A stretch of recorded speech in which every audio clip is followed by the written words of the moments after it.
কাছে এবং দূরে, দেশে এবং প্রবাসে যে যেখান থেকে দেখতে পাচ্ছেন সকলকে আন্তরিকভাবে মোবারকবাদ জানাচ্ছি। সুপ্রিয় দর্শক, আশা রাখি আল্লাহর অশেষ দয়ায় ভালো ও সুস্থ আছেন। যারা অসুস্থতার মধ্যে আছেন তাদের চিন্তিত হওয়ার কারণ নেই, তাদের জন্য সুসংবাদ নিয়ে আজকের ভিডিওটি সাজিয়েছি। অসুস্থ ব্যক্তির জন্য আল্লাহর পক্ষ থেকে কী নিয়ামত রয়েছে আজকের ভিডিওয়ে আমরা তা জানতে পারব। বিশেষ করে এমন 3টি রোগ যা মুমিনের হলে তার জন্য জান্নাতের সুসংবাদ রয়েছে তা সম্পর্কে জানতে পারব। জানার জন্য ধৈর্য ধারণ করে সম্পূর্ণ ভিডিওটি দেখার অনুরোধ রইল। মুমিনের রোগ গুনাহের কাফারা। আমরা বিভিন্ন রোগে আক্রান্ত হয়ে পড়ি। এই অসুস্থতা আমাদের গুনাহের ক্ষমার মাধ্যম। মানুষের উপর যে বিপদ আপদ বা অসুস্থতা আপত্তিত হয় তার জন্য তার কর্মফল দায়ী। একইভাবে এই সকল অসুস্থতা বিপদ আপদ মানুষের গুনাহসমূহকে জড়িয়ে দেয়। মহানবী হযরত মুহাম্মদ সাল্লাল্লাহু আলাইহি ওয়াসাল্লাম ইরশাদ করেছেন, অসুস্থ ব্যক্তির গুনাহ এভাবে ঝরে যেভাবে গাছের পাতা ঝরে। সুবহানাল্লাহ। সুতরাং অসুস্থ হলে অধৈর্য হয়ে যাওয়া উচিত নয়, বরং ধৈর্য ধারণ করে আল্লাহ তাআলার কাছে সাহায্য চাওয়া উচিত। অসুস্থতা যে আল্লাহ তাআলার কত বড় নিয়ামত তা উল্লেখ করতে গিয়ে প্রিয় নবী রাসূলে আরবি সাল্লাল্লাহু আলাইহি ওয়াসাল্লাম ইরশাদ করেছেন, দুচোখে লোক দেখার যাদের ইচ্ছা থাকে তাদের বলো, যার কোনোদিন রোগ হয়নি তাকে যেন দেখে।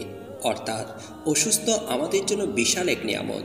সুস্থতাও আল্লাহ তাআলার বড় নিয়ামত। কেননা হযরত মূসা আলাইহিস নবীনা ওয়া আলাইহিস সালাতু ওয়াস সালাম যখন আল্লাহকে প্রশ্ন করেছিলেন, হে আল্লাহ, আপনি যদি বান্দা হতেন তাহলে আপনি আপনার সৃষ্টিকর্তার কাছে সর্বপ্রথম কী চাইতেন? তখন আল্লাহ তাআলা বলেন, আমি আমার রবের কাছে সুস্থতা চাইতাম। বোঝা গেল সুস্থতা আল্লাহ তাআলার নিয়ামত। তার চেয়ে বড় নিয়ামত হচ্ছে মুমিনের পুরো জীবনের বাঁকে বাঁকে রোগ সুখ হওয়া। অপর হাদিসে এসেছে, মহানবী হযরত মুহাম্মদ সাল্লাল্লাহু আলাইহি ওয়াসাল্লাম ইরশাদ করেছেন, নিশ্চয়ই কোনো মুমিনের যে রোগ হয় তার বিনিময়ে আল্লাহ তার পূর্বের গুনাহ মাফ করে দেন। আল্লাহু আকবার কাবীরা। প্রিয় দর্শক, এই কথা শুনে আপনাদের মনে প্রশ্ন জাগতে পারে যে কাফেররাও অসুস্থ হয়, তো তাদের জন্য কি এই নিয়ামত রয়েছে? বা মুমিন ও কাফেরের অসুস্থতার মধ্যে পার্থক্য কী? আসুন জেনে নিই। মুমিনের জন্য অসুস্থতা নিয়ামত, আর কাফেরের জন্য অসুস্থতা তার জন্য আযাব বা শাস্তি। উদাহরণস্বরূপ, দুইজন কৃষক যারা তাদের জমিনে চাষ করে, একজনের জমি হলো উঁচু স্থানে, অপরজনের জমি নিচু স্থানে। দুইজনেরই চাষ করার জন্য পানি সেচের প্রয়োজন। হঠাৎ বৃষ্টি শুরু হলো, যা উঁচু স্থানের জমির মালিকের জন্য নিয়ামত, আর নিচু স্থানের জমিনের মালিকের জন্য কষ্ট বা শাস্তির মাধ্যম। বৃষ্টি যেমন একটি বস্তু যা দুইজনের জন্য দুই রকম হয়ে গেল, তেমনি অসুস্থতা ও মুমিন ও কাফেরের জন্য দুই রকমের। মুমিনের জন্য গুনাহ মাফের কাফারা, আর কাফেরের জন্য গুনাহের দুনিয়াবী শাস্তি। হযরত সাইয়্যিদুনা ওয়াহাব বিন মুনাব্বি রাদিয়াল্লাহু তাআলা আনহু থেকে বর্ণিত, দুইজন আবিদ অর্থাৎ ইবাদতকারী 50 বছর পর্যন্ত আল্লাহ তাআলার ইবাদতে মগ্ন ছিলেন। 50তম বছরের শেষের দিকে তাদের মধ্যে থেকে একজন আবিদ মারাত্মক রোগে আক্রান্ত হলেন।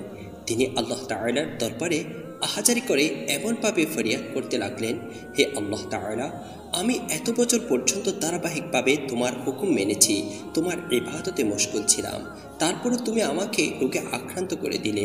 এর মধ্যে কি হিকমত রয়েছে? হে আমার মাওলা, আমি তো পরীক্ষায় পড়ে গেছি। আল্লাহ তাআলা ফেরেশতাকে আদেশ দিলেন, তাকে বলে দাও, তুমি আমার ওই প্রদত্ত দয়া ও সাহায্যের মাধ্যমে ইবাদত করার সৌভাগ্য অর্জন করেছ। বাকি রইল অসুস্থতা। আমি তোমাকে আবরার অর্থাৎ বুজুর্গদের উচ্চ মর্যাদায় পৌঁছানোর জন্য অসুস্থ করেছি। তোমার পূর্ববর্তী লোকেরা অসুস্থ ও বিপদ আপদের প্রত্যাশী ছিল, আর আমি তা না চাইতে তোমাকে দিলাম। আল্লাহু আকবার কাবীরা। দর্শক, আমরা শুনলাম যে অসুস্থ মুমিনের জন্য আল্লাহর নৈকট্য লাভের একটি বড় মাধ্যম। সুপ্রিয় দর্শক, আসুন জেনে নিই এমন 3টি রোগ সম্পর্কে যা হলে আপনার জন্য জান্নাতের সুসংবাদ রয়েছে। সুপ্রিয় দর্শক, আমাদের সকলেরই কমবেশ জ্বর হয়ে থাকে। আসুন জ্বর হলে এর কী ফজিলত রয়েছে তা শ্রবণ করি। হযরত সাইয়্যিদুনা আবু হুরায়রা রাদিয়াল্লাহু তাআলা আনহু থেকে বর্ণিত, যে ব্যক্তি এক রাত ব্যাপী জ্বরে আক্রান্ত হয় এবং তার উপর ধৈর্য ধারণ করে আর আল্লাহ তাআলার উপর সন্তুষ্টি থাকে, তখন সে তার গুনাহ থেকে এভাবে বের হয়ে যায় যেভাবে তার মা তাকে ওই দিনে জন্ম দিয়েছেন। আল্লাহু আকবার কাবীরা। রাসূল সাল্লাল্লাহু আলাইহি ওয়াসাল্লাম এক রোগাক্রান্ত ব্যক্তির সমবেদনা প্রকাশ করতে গিয়ে ইরশাদ করেন, তোমাকে সুসংবাদ যে আল্লাহ তাআলা ইরশাদ করেছেন, জ্বর আমার আগুন, এই জন্য এটাকে আমি আমার মুমিন বান্দার উপর দুনিয়াতে প্রয়োগ করি, যাতে কেয়ামতের দিন তার আগুনের অংশটি ওই আগুনের বদলা হয়ে যায়। আল্লাহু আকবার কাবীরা। ভিডিওতে যে দ্বিতীয় রূপ সম্পর্কে আলোচনা করব তা হচ্ছে মাথা ব্যথা। প্রিয় দর্শক, কমবেশ আমাদের সবার মাথা ব্যথা হয়। আসুন মাথা ব্যথার ফজিলত শ্রবণ করি। রাসূল আকরাম শাহে বনি আদম রাসূল সাল্লাল্লাহু আলাইহি ওয়াসাল্লাম ইরশাদ করেছেন, যে ব্যক্তি আল্লাহ তাআলার রাস্তায় মাথা ব্যথায় আক্রান্ত হয় অতঃপর ধৈর্য ধারণ করে, তবে তার পূর্বের গুনাহ ক্ষমা করে দেওয়া হবে। আল্লাহু আকবার কাবীরা। সুপ্রিয় দর্শক, আমাদের ভিডিওর মধ্যে দ্বিতীয় যে রোগের কথাটি উল্লেখ রয়েছে তা হচ্ছে পেটে ব্যথা। প্রিয় দর্শক, মাথা ব্যথার মতো আমাদের কমবেশ সবার পেট ব্যথা হয়। আসুন পেট ব্যথার ফজিলত জেনে নিই। রাসূল আরবি সাল্লাল্লাহু আলাইহি ওয়াসাল্লাম ইরশাদ করেন, মান কাতালাহু বাতনুহু লাম ইউআযিবু ফি কবরিহি, অর্থাৎ যেই ব্যক্তি পেটের অসুস্থতার কারণে মারা গেল তার কবরের আযাব হবে না। সুবহানাল্লাহ। সুপ্রিয় দর্শক, আমরা অসুস্থতা হওয়ার ফজিলত সম্পর্কে শ্রবণ করলাম। আসুন জেনে নিই অসুস্থতা হওয়ার পর আমাদের কী করণীয় রয়েছে। এক হাদিসে পাকের মধ্যে রাসূল করিম সাল্লাল্লাহু আলাইহি ওয়াসাল্লাম ইরশাদ করেছেন, যখনই তোমাদের কোনো রোগ আক্রান্ত হয় তোমরা সাথে সাথে আল্লাহর সাহায্য প্রার্থনা করো, পাশাপাশি চিকিৎসা সেবা গ্রহণ করো।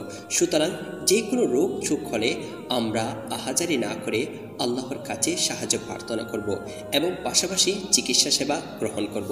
কেননা অসুস্থতার সময় ওষুধ সেবন করাও সুন্নত এবং দোয়া করাও সুন্নত। আর সর্বশেষ রাসূল সাল্লাল্লাহু আলাইহি ওয়াসাল্লাম যে উপদেশটি আমাদেরকে প্রদান করেছেন তা হচ্ছে রোগ সুখকে গালি দিও না। রাসূল আরবি সাল্লাল্লাহু আলাইহি ওয়াসাল্লাম হযরত উম্মে সাঈব রাদিয়াল্লাহু তাআলা আনহু এর পাশে তাশরিফ আনলেন। ইরশাদ করলেন, তোমার কি হলো যে তুমি কাঁপছো? জবাবে আরজ করলেন, জ্বর এসেছে, আল্লাহ তাআলা এতে বরকত না দিক। এই ব্যাপারে তিনি সাল্লাল্লাহু আলাইহি ওয়াসাল্লাম ইরশাদ করেন, জ্বরকে মন্দ বলো না, কারণ এটা বান্দার গুনাহগুলোকে এভাবে দূর করে যেভাবে বাট্টি লোহা থেকে মরিচাকে দূর করে। আল্লাহু আকবার কাবীরা।